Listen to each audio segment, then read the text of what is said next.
Du coup, elle l'a tué, forcément. Quand elle a appris ça, vous imaginez, genre, vous apprenez ça de votre mec au bout de tant d'années de mariage? Ah, franchement, je pense que vous auriez fait la même aussi, hein. Logique.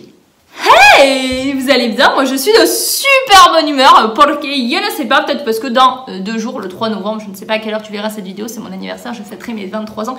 N'hésite pas à me le souhaiter. Je te mets mon Insta.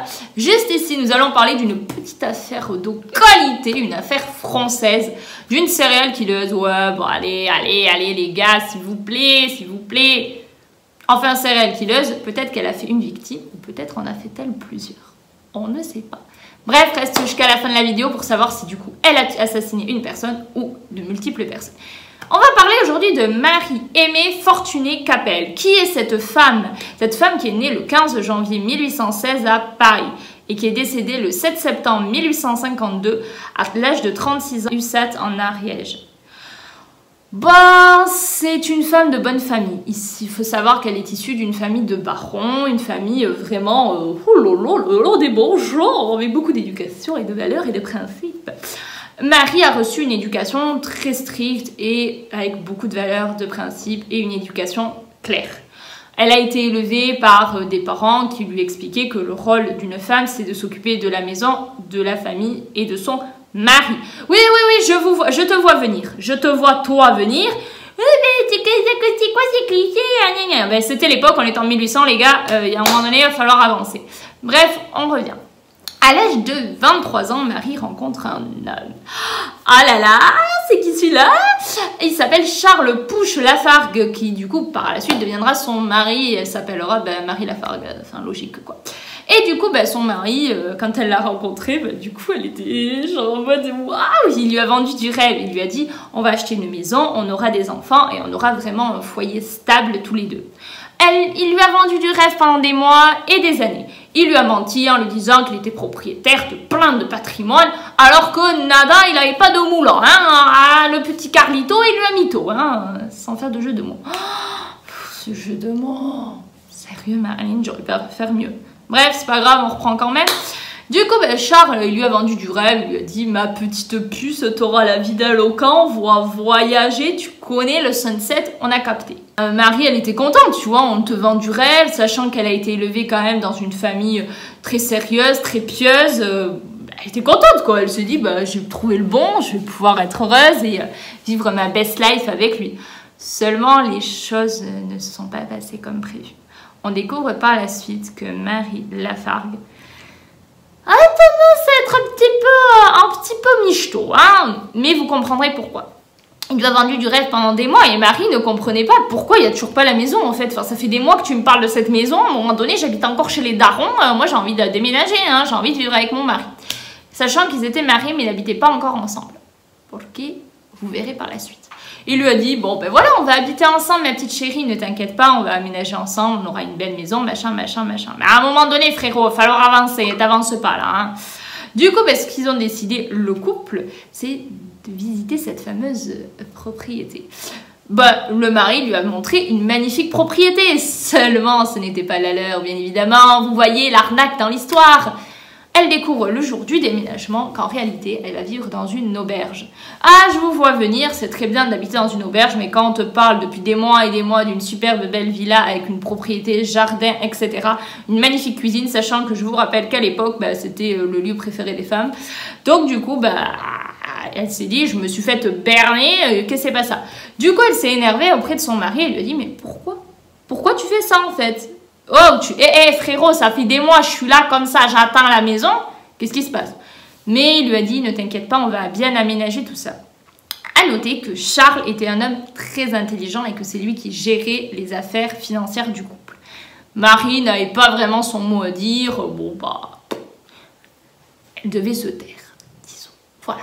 Elle devait fermer sa boca parce qu'il n'y avait pas le choix. C'était comme ça, c'était pas autrement, c'est l'homme de gérer le foyer. Ils ont emménagé dans cette auberge et elle, c'était pas foufou. Hein, on va pas se mentir, on te parle d'une île, t'es dans une auberge. Elle était triste, Marie, elle s'occupait pas de la maison parce qu'elle n'avait pas envie. Son mari travaille d'arrache-pied. D'ailleurs, elle a par la suite découvert qu'il traqué des choses pas très louches qui se servaient beaucoup des gens pour faire de la moulaga, t'as capté, on fait de l'oseille. Ce qu'elle a fait par la suite, c'est qu'un jour, elle a commencé à avoir des doutes sur la fidélité de son époux. Et elle a mené sa petite enquête. Je vous rappelle que nous sommes en 1800, donc les applis de rencontre, tout ça, ça n'existe pas, les réseaux sociaux non plus. Je sais pas comment ils ont fait pour vivre sans tout ça. Quoique, ils auraient pu faire une chaîne YouTube. Vous auriez pensé quoi de cette chaîne YouTube? Bref, dites-moi en commentaire. Et en fait, ils se sont dit, bon, elle s'est dit, je vais mener ma petite enquête, mon mari est-il infidèle ou non? Mon mari était-il infidèle ou non? Elle a découvert par la suite que il n'y a pas eu de preuves. Il n'y a pas eu de preuves formelles de l'infidélité de Charles envers son épouse. Il y a eu des doutes. Marie ne comprenait pas trop, il n'avait plus vraiment d'intimité, il se cala pas trop, c'est un peu bizarre. Bref, bon, Marie n'y prêtait pas plus d'attention que ça. Seulement, elle a découvert un jour que son mari se faisait de l'argent sur son dos. Il avait des assurances, des petites affaires, des petits traquenards, des petits papiers, et elle trouvait très très bizarre tout ça. Je vous rappelle que nous sommes en 1800, elle, son boulot, c'était de s'occuper de la maison, et donc ses parents n'ont jamais appris à gérer les finances, puisque c'était pas son rôle. Oui, je vous vois venir, les clichés, on est en 1800. Donc du coup, elle comprenait pas trop, mais elle trouvait quand même très louche. Et elle a appris du coup qu'en fait, il avait plusieurs comptes, et elle a appris qu'en fait, il mettait de l'argent. Et que du coup, il était en train de l'arnaquer. Et Marie, elle a pété un câble. Il y a un moment donné, elle a pété un câble. Alors un jour, son mari est parti plusieurs jours pour un séminaire pour son travail. Elle n'a jamais découvert quel était réellement son métier, puisque il y a eu plein d'affaires et tout. Bref, des trucs, blanchiment d'argent, tout ça. Bref, il y a des trucs bizarres. Et elle se dit, tiens, vu que j'adore cuisiner, je vais apporter à mon mari, je vais faire livrer à mon mari un bon petit plat avec à l'intérieur un bon gâteau et avec du lait caillé. Et dans ce gâteau, il y avait de l'arsenic, pour ceux qui ne savent pas. C'est un poison qui tu nous quittes là. Bref, du coup son mari a mangé le gâteau, t'as capté, ta petite femme, elle te fait à manger, tu vas pas dire non. Et il est décédé. Wow. D'un coup, comme ça, sans aucune raison, il avait la trentaine, genre ils n'ont pas compris pourquoi il est décédé comme ça, il n'avait pas de problème de santé, il n'avait pas de soucis dans sa vie, ça pouvait pas être une tentative de suicide, donc ils ne comprenaient pas pourquoi. Ce qui s'est passé, c'est que du coup, la police s'est penchée un petit peu sur Marie. Forcément, quand ton mari décède brutalement du jour au lendemain empoisonné, tu demandes d'abord à sa femme. Ils sont allés voir Marie qui a évidemment nié. Non, ce n'est pas moi, vous pensez, non, moi je ne suis pas comme ça. Elle a évidemment accusé d'autres personnes, telles que les collègues de son mari, qui étaient également présents au moment de l'empoisonnement.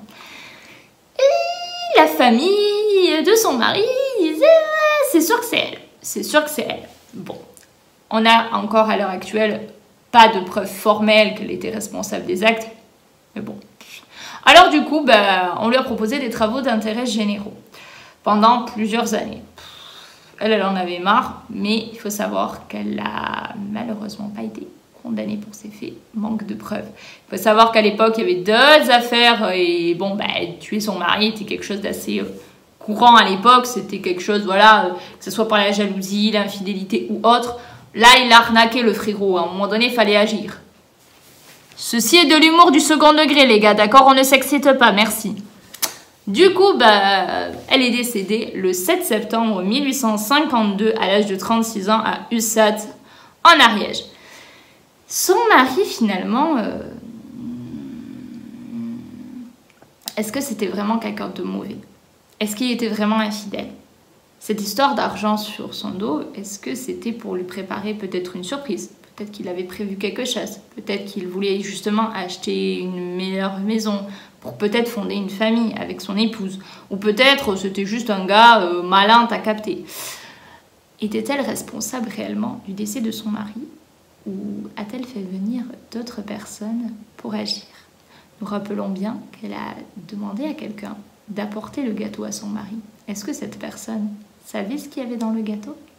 Est-ce que cette personne est responsable également du décès de Charles Pouche-Lafargue?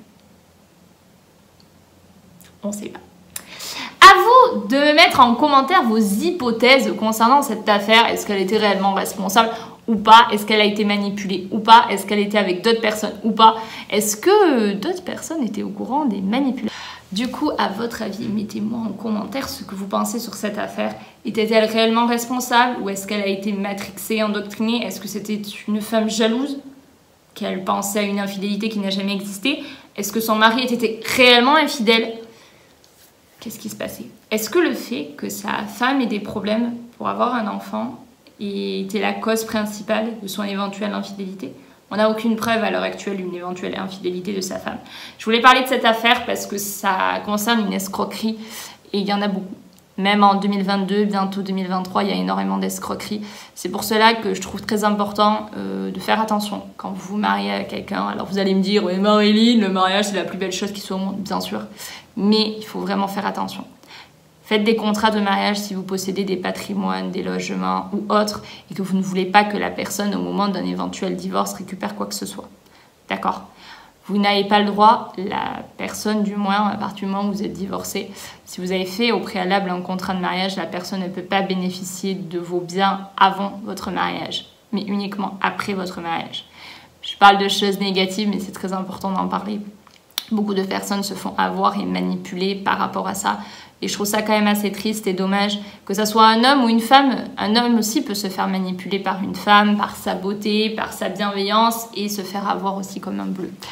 Méfiez-vous des personnes qui vous entourent. N'oubliez jamais qu'on ne sait pas à qui on a réellement affaire et on ne sait pas avec qui on vit réellement.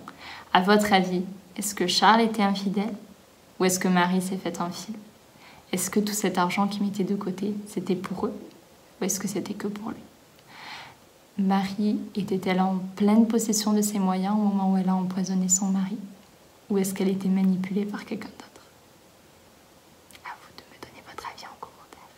J'espère que cette vidéo vous aura plu. Prenez bien soin de vous. N'oubliez pas de vous abonner, de commenter, de liker et de partager ma vidéo. Ça me ferait très plaisir. Cette affaire, on n'en parle malheureusement pas assez. C'est quelque chose de très fréquent à l'époque et même maintenant aussi. On ne peut pas juger les réactions des personnes tant qu'on ne vit pas avec eux, tant qu'on ne sait pas ce qui se passe réellement. Alors avant de juger qui que ce soit cette affaire ou quelqu'un d'autre, dites-vous que vous ne vivez pas avec les gens, vous ne savez pas réellement ce qui se passe. Prenez soin de vous et j'espère que cette vidéo vous aura plu. Et des petits commentaires, ça me ferait super plaisir. Pour augmenter la visibilité. Et vous, est-ce que vous préparez des gâteaux ou pas? Non, parce que, bon, personnellement, je suis nulle en cuisine, donc je veux bien quelques petites recettes, si vous en avez. Sans arsenic, hein. Faut pas rêver.